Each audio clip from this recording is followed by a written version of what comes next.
Dear student, आज इस video lecture में हम बात करेंगे वोकेशनल कोर्सेज यानी व्यावसायिक पाठ्यक्रम के अंतर्गत व्यक्ति विकास यानी पर्सनल डेवलपमेंट, इसका एक्सपेरिमेंट नंबर 4 यानी प्रयोग क्रमांक 4।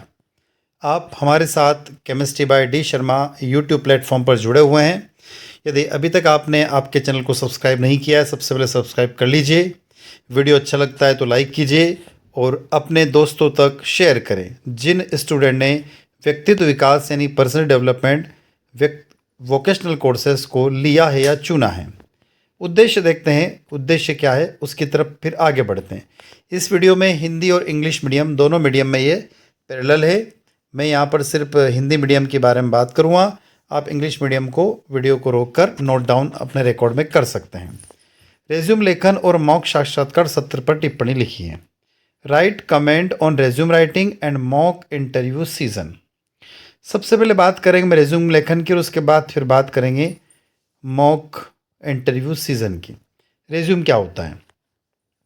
रेज्यूम एक ऐसा दस्तावेज होता है जिसका उपयोग एक व्यक्ति द्वारा अपने बैकग्राउंड, कौशल तथा प्राप्तियों को दर्शाने के लिए बनाया जाता है।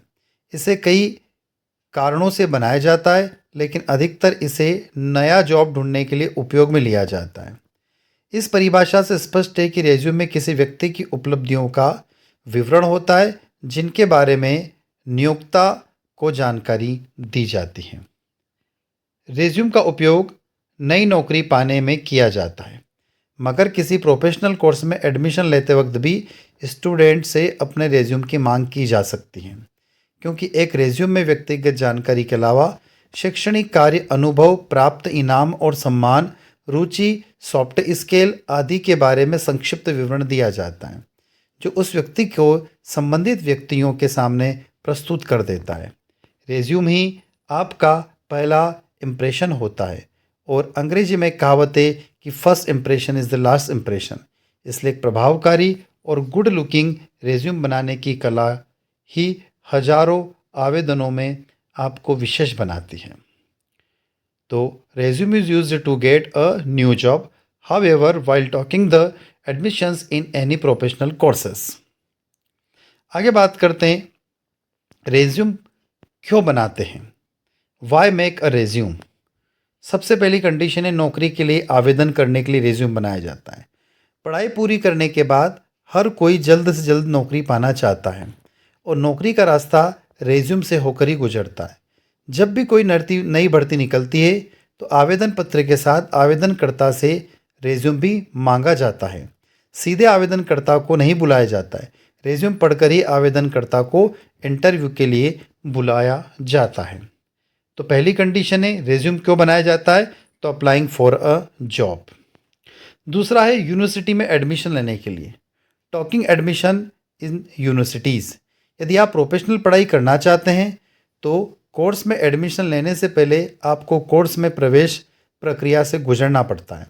अधिकतर विदेशी यूनिवर्सिटी में एडमिशन देने से पहले स्टूडेंट्स के एडमिशन्स को जानने के लिए रेज्यूम की डिमांड की जाती है।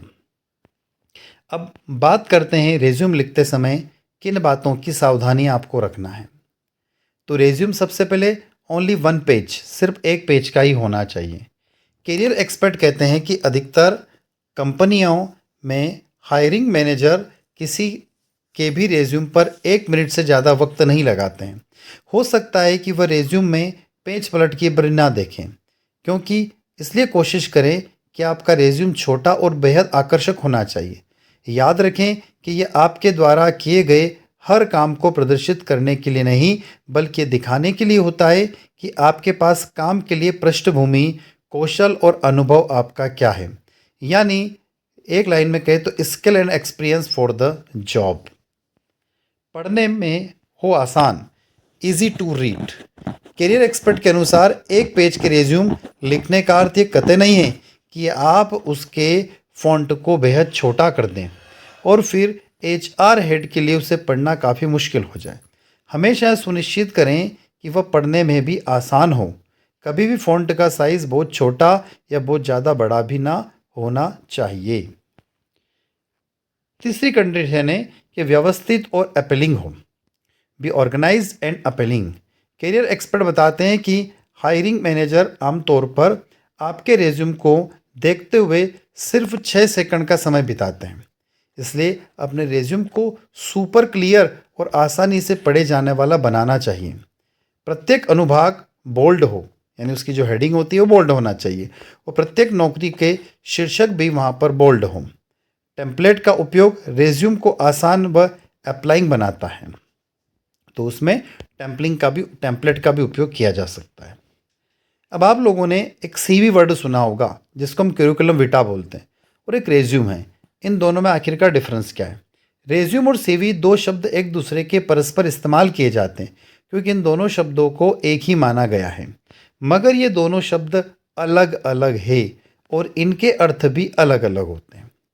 सीवी का अर्थ होता है करिकुलम विटा, यानी जीवन क्रम, और रेज्यूम प्रोफेशनल तथा शैक्षणिक योग्यताओं का संक्षिप्त विवरण है। यानी कि दोनों में इतना बड़ा डिफरेंस है।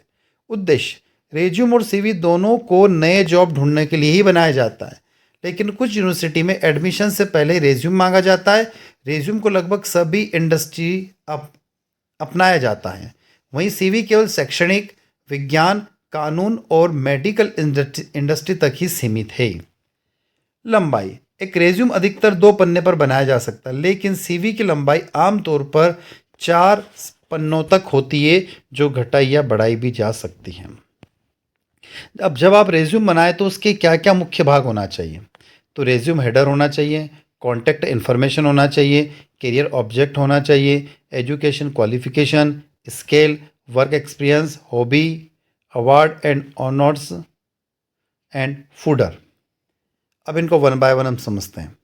रेज्यूम हेडर: रेज्यूम का सबसे ऊपरी भाग रेज्यूम हेडर होता है। इसमें कैंडिडेट का नाम, उसका फोटो तथा संपर्क यानी उसका कॉन्टैक्ट रहता है। हेडर को आवेदनकर्ता आकर्षक बनाने के लिए रंगीन बैकग्राउंड का भी सहायता ले सकता है, और मोटे बड़े अक्षरों के नाम टाइप करते समय दाएं कोने के पास पासपोर्ट साइज का फोटो गोलाकार आकार में जोड़ दिया जाता है। कॉन्टैक्ट डिटेल में क्या, यानी information including the contact detail: आपका पूरा नाम, your full name, phone number, address, email address और सोशल मीडिया प्रोफाइल। नाम लिखते समय कभी कभी प्रथम नाम लिखकर ना छोड़ दें आपके शैक्षणिक दस्तावेज में जो नाम दिया हुआ है। यानी कि यदि आपका सरनेम लगा हुआ है तो सरनेम का भी इस्तेमाल करना चाहिए। उसे ही रेज्यूम वैसे ही लिखें। फ़ोन नंबर निजी लिखें, किसी ऑफिस, रिश्तेदार या दोस्त का नंबर देने से बचें। और एड्रेस लिखने से भी पिन कोड, एरिया कोड का भी ध्यान रखें। ये आपको लोकेशन के हिसाब से छांटने में मददगार साबित होगा। ईमेल एड्रेस में अर्थहीन और कार्टून मूवी कैरेक्टर्स का इस्तेमाल नहीं होना चाहिए। करियर ऑब्जेक्ट: यह लगभग 50 शब्दों का लिखा गया होता है। एक छोटा सा पैराग्राफ होता है जो आवेदनकर्ता के उद्देश्य से बना होता है। आजकल इस सेक्शन में औचित्य नहीं बचा है, इसलिए इसे लिखने का वैकल्पिक रह गया है। अगर आप इस सेक्शन को लिखना चाहते हैं तो यहाँ पर स्पष्ट बताएं कि आप इस जॉब को क्यों करना चाहते हैं और आप किस प्रकार से कंपनी या संस्था के लिए फ़ायदेमंद साबित हो सकते हैं। नेक्स्ट है एजुकेशन क्वालिफिकेशन। रेज्यूम में शैक्षणिक उपलब्धियों पर सबसे ज़्यादा जोर दिया गया है, और इस दस्तावेज का निर्माण भी शैक्षणिक योग्यताओं से होता है। अपनी शैक्षणिक योग्यताओं का वर्णन करते समय निम्न जानकारियाँ देना पर्याप्त है। क्या देना चाहिए? नेम ऑफ इंस्टीट्यूट, संस्था का नाम, डिग्री नेम, डिग्री का नाम, और पासिंग ईयर यानी उत्तीर्ण वर्ष। यदि आप फ्रेशर है तो अपनी शैक्षणिक उपलब्धियों को ढंग से प्रभावशाली तरीके से लिखें, और हो सके तो स्कूल कॉलेज के पाठ्यक्रम के इतर अतिरिक्त गतिविधियों का भी जिक्र करें। 5th पॉइंट है स्किल। यदि आप स्कूल कॉलेज के अलावा कुछ अतिरिक्त कौशल और प्रशिक्षण प्राप्त किया है तो उसके लिए अपने अलग से सेक्शन बनाकर उसे लिखें। अधिकतर स्टूडेंट इस प्रोफेशनल स्किल को एजुकेशन सेक्शन में ही शामिल कर देते हैं, जो कि मेरे हिसाब से गलत है। आप प्रोफेशनल स्किल के बारे में अलग से लिखें ताकि नियोक्ता की नज़र आपकी तरफ जाए। 6 पॉइंट है वर्क एक्सपीरियंस। कार्य अनुभव एक रेज्यूम का दिल माना जाता है, इसलिए इस दिल में यानी कार्य अनुभव की बड़ी सावधानी से प्रदर्शित करना होता है। इसके लिए आप क्रोनोलॉजिकल ऑर्डर का उपयोग कर सकते हैं और कार्य अनुभव के बारे में लिखें, यानी नए काम सबसे ऊपर और इसके बाद क्रमानुसार पीछे की तरफ आपका काम लिखते जाएं। कार्य अनुभव लिखने के लिए अलग से वर्क एक्सपीरियंस और प्रोफेशनल एक्सपीरियंस नाम से शीर्षक बनाकर लिखे तो बेहतर होगा, क्योंकि इस तरह के शीर्षक अप्लिकेंट ट्रैकिंग सिस्टम यानी एटीएस को पार कर जाते हैं। अपने कार्य अनुभव को लिखते समय आप निम्न जानकारी अवश्य लिखें: आपकी कंपनी का नाम, आपकी पोस्ट का नाम, आपका लोकेशन, समय, जॉइनिंग और इस्तीफे का समय। इस सेक्शन को लिखते समय शेखी ना बगाड़ें, ना केवल आवेदन किए जा रहे जॉब बल्कि आवश्यकता और प्रोसेसिंग के बारे में भी लिखें। अवार्ड और नोट्स: इस सेक्शन में आप स्कूल कॉलेज में प्राप्त सम्मान इनामों के बारे में बात करें। यदि आप कार्यरत हैं तो आपको कार्य करने के दौरान कोई प्रशंसा पत्र मिला है तो उसका जिक्र अवश्य करें। हॉबीज़: इस दुनिया में हर इंसान की कोई विशेष हॉबी होती है, इसलिए उसकी जीवन शैली भी भिन्न होती है। काम के अलावा हमारे द्वारा समय मिलने पर जो काम अलग से किया जाता है उसे हम हॉबी कहते हैं। जैसे किसी का गाना गाना पसंद है, किसी को क्रिकेट खेलना पसंद है, तो इस तरीके की हॉबी का जिक्र अवश्य करें। रेफरेंस फूडर: रेफरेंस का मतलब संदर्भ होता है, यानी जानकारी सीधे कहाँ से, जो रिश्तेदार, दोस्त आदि। आप जिस कंपनी के लिए अप्लाई कर रहे हैं उसमें आपका कोई जानकार है तो उस व्यक्ति के बारे में इस सेक्शन में यानी फूडर में लिखा जा सकता है। तो ये तो रेज्यूम की बात हो गई। अब बात करेंगे हम मॉक इंटरव्यू सीजन की। मॉक शब्द का अर्थ क्या है? मॉक का मतलब होता है बनावटी या दिखावटी। दिखावटी शब्द के पर्यायवाची शब्द है फर्जी, नकली, ठगा हुआ, विकल्प दिखावा, अवास्तविक, भ्रामक, बनावटी, असत्य और नटखटा। ये किसका अर्थ है? मॉक का अर्थ होता है। अब मॉक साक्षात्कार पढ़ रहे हम लोग, तो इंटरव्यू का क्या मीनिंग है? तो इंटरव्यू अंग्रेजी का रूपांतरण इंटरव्यू होता है, जो दो शब्दों से मिलकर बना है, इंटर प्लस व्यू। इंटर का मतलब तो होता है आंतरिक और व्यू का मतलब होता है अवलोकन यानी कि देखना। इस प्रकार साक्षात्कार अथवा इंटरव्यू को सम्मिलित शब्द अर्थ है आंतरिक अवलोकन करना।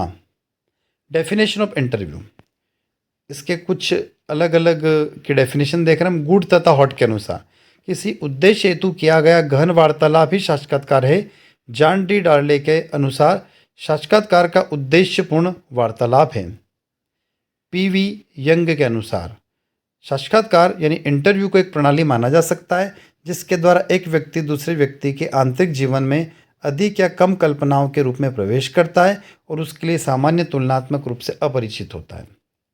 अब इंटरव्यू की क्या विशेषताएं?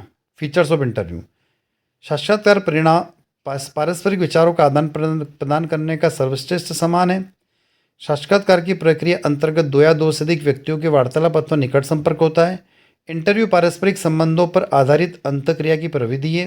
इंटरव्यू उद्देश्य केंद्रित हो, इसके आधार पर व्यक्ति के संबंध तथ्यपूर्ण सामग्री का संकलन किया जा सकता है। यह प्राथमिक संबंधों पर आधारित होता है। अब टाइप्स ऑफ इंटरव्यू: कारक प्रभाव साक्षात्कार, उपचार, अनुसंधान, औपचारिक, अनौपचारिक, व्यक्तिगत, सामूहिक, अनिर्देशित, उद्देश्य और पुनरावृत्ति। अब following are the limitation of the demerits and demerits of interview. साक्षात्कार की सीमा अथवा दोष व हानियों निम्नलिखित हैं। दोषपूर्ण स्मरण: इस प्रणाली का प्रमुख दोष यह है कि साक्षात्कार के समय ही सूचनाओं को लेखबद्ध नहीं किया जा सकता है, परंतु इन सूचनाओं को लिखने का कम साक्षात्कार की समाप्ति के बाद ही किया जाता है। इसी बीच साक्षात्कारकर्ता में अनेक बार बातें जो भूल जाता है, ऐसी स्थिति में वह गलत सूचनाओं का लेखबद्ध कर सकता है। इससे निष्कर्षों की त्रुटि पैदा होती है। गलत सूचनाओं की प्राप्ति: अनेक बातें ऐसी होती है जिसमें व्यक्ति दूसरे के समक्ष प्रकट करने में संकोच करता है। इंटरव्यू प्रणाली में इंटरव्यूकर्ता सूचनादाता के सम्मुख उपस्थित रहता है, अतः संकोचवश अनेक बातें सूचनादाता से छिपा लेता है। हीनता की भावना: इस प्रणाली में एक दोष यह भी है कि साक्षात्कार अपने कुछ हीन समझता है और साक्षात्कार लेने के लिए साक्षात्कारकर्ता के अनेक व्यक्तियों के पास जाना पड़ता है और यह प्रक्रिया विभिन्न व्यक्ति उससे विभिन्न तरह के व्यवहार करने के कारण उसमें हीन भावना डेवलप हो जाती है। पृथक सामाजिक पृष्ठभूमि: इंटरव्यूकर्ता भी समाज का अभिन्न अंग माना गया है।